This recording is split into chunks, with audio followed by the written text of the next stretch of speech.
দর্শক, আমরা আসলে দেখতে পারতেছি যে ছাত্রদলের নেতাকর্মীরা তারা কিন্তু বিভিন্ন রকমের স্লোগান দিচ্ছে এবং দুপুরের লাঞ্চের পরে কিন্তু তাদের কর্মসূচি ঘোষণা করবে এমনটি বক্তব্য দিয়েছেন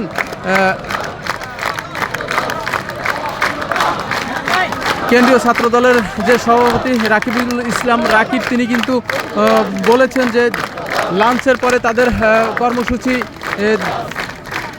ঘোষণা করবেন এবং তাকে কিন্তু আমরা দেখতে পারতেছি যে তিনি কিন্তু স্লোগান দিচ্ছেন এবং পরবর্তীতে কিন্তু তারা ছাত্রদলের যে কর্মসূচি আছে সেই কর্মসূচি কিন্তু তারা এই লাঞ্চের পরেই কিন্তু ঘোষণা করবেন।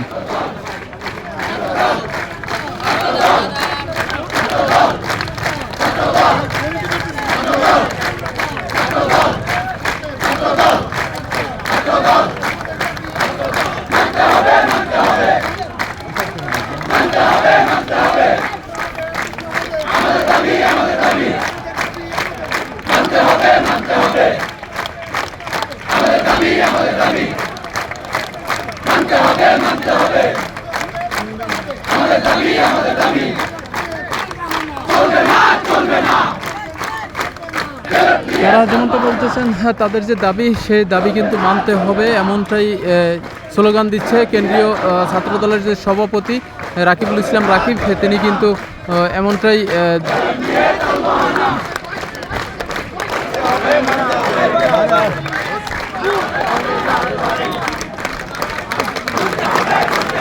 আমরা এপাশে দেখতে পাচ্ছি যে আইনশৃঙ্খলা রক্ষাকারী বাহিনী তারা কিন্তু রয়েছে এবং নির্বাচন অফিসের সামনের যে ভবন সেই ভবনের সামনেও কিন্তু আমরা দেখতে পাচ্ছি যে ছাত্রদলের নেতাকর্মীরা তারা কিন্তু ওখানেও অবস্থান করতেছেন এবং আইনশৃঙ্খলা রক্ষাকারী বাহিনী তারা কিন্তু ব্যারিকেড দিয়ে ওপাশে আটকিয়ে দিয়েছে। আমরা এর আগেও দেখানোর চেষ্টা করেছি যে সামনের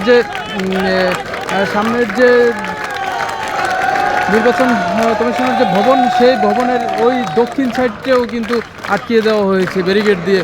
প্রশাসনের লোকেরা এখানে কিন্তু দাঁড়িয়ে আছে এবং আমরা দেখতে পাচ্ছি সেনাবাহিনী, পুলিশ এবং নৌবাহিনী, বিজিবি তারা কিন্তু এখানে রয়েছে।